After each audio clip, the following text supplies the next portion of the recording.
Okay, this is just a quick update on the K62 case. Had it quite a while now. I'm very impressed still with the overall build quality. Just to give you a quick update, the second fan, as you know, is on my first video. Just a quick show you how it's installed. As you can see, there's two cathodes either side that basically hold it in place. It's a 120, not a 140 as the base, but once you get the grill on, it all blends in very well.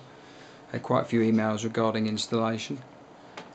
Got rid of the Q66 and put a QX9 650 Extreme in, as prices have come down since the introduction of the i7 chip. So inside remains basically the same. RAM's changed, cooler on the north bridge because of overheat due to the overclock. New 5870 gone in.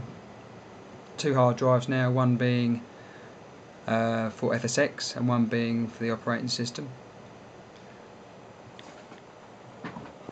As you can see, there's a few more attachments to the PC. 8 USB connections all running off the same chip, giving me a good frame rate on most games and everything else.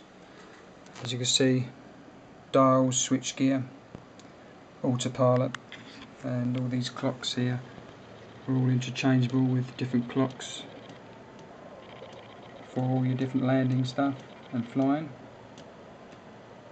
As you can see, the chip is just mildly overclocked to basically 3.8 with 1.28 on the volts. That keeps relatively cool. That's basically it. I'll just show you a little cockpit with night lighting.